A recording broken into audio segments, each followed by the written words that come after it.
অনেকদিন ধরেই গুঞ্জন শোনা যাচ্ছিল গোবিন্দ ও সুনিতার দাম্পত্য জীবন আর ঠিকঠাক নেই। গোবিন্দ ও তার স্ত্রী সুনিতার সঙ্গে বিবাহ বিচ্ছেদের চূড়ান্ত পর্যায়ে রয়েছেন।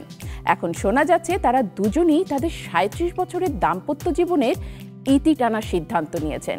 জানবো বিস্তারিত।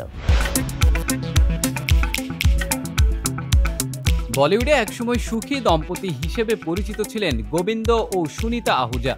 দীর্ঘ ৩৭ বছরের দাম্পত্য জীবন পার করলেও সম্প্রতি তাদের সম্পর্ক ভাঙনের পথে বলে গুঞ্জন উঠেছে। সুনিতা নিজেই জানিয়েছেন তারা এখন একসঙ্গে থাকেন না। ২ সন্তানকে নিয়ে তিনি আলাদা ফ্ল্যাটে থাকেন, আর তার উল্টো দিকে নিজের বাংলোয় একা থাকেন গোবিন্দ। গোবিন্দ ও সুনিতার প্রেম কাহিনী ছিল বলিউডের রূপকথার মতো। ১৯৮৭ সালে মাত্র ১৮ বছর বয়সে সুনিতার সঙ্গে বিয়ে করেন গোবিন্দ।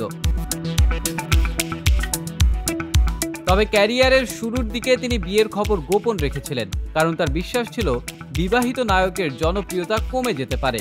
৩ বছর পর বিয়ের খবর প্রকাশ্যে আনেন তিনি। এরপর দীর্ঘ সময় একে অপরের পাশে থেকেছেন তারা। কিন্তু সম্প্রতি সুনিতা এক সাক্ষাৎকারে জানান তাদের সম্পর্কের মাঝে অবিশ্বাস তৈরি হয়েছে। তার কথাই, আগে আমাদের দাম্পত্যে নিরাপদ বোধ করতাম, এখন আর করি না।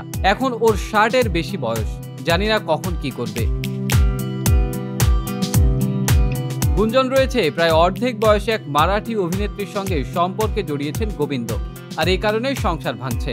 তবে এখনো পর্যন্ত গোবিন্দ এই বিষয়ে কোনো আনুষ্ঠানিক মন্তব্য করেননি।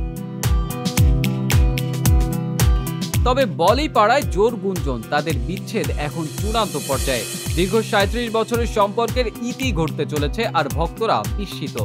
এত দিনের দাম্পত্য সম্পর্ক কেন এমন পরিণতির দিকে এগোলো? এখন দেখার বিষয়, তারা কি সত্যিই আলাদা হয়ে যাচ্ছেন, নাকি শেষ মুহূর্তে সম্পর্ক টিকিয়ে রাখার কোনো উদ্যোগ নেবেন। বলিউডের ইতিহাসে বহু সম্পর্ক ভেঙেছে, আবার অনেকেই শেষ মুহূর্তে একসঙ্গে থাকার সিদ্ধান্ত নিয়েছেন।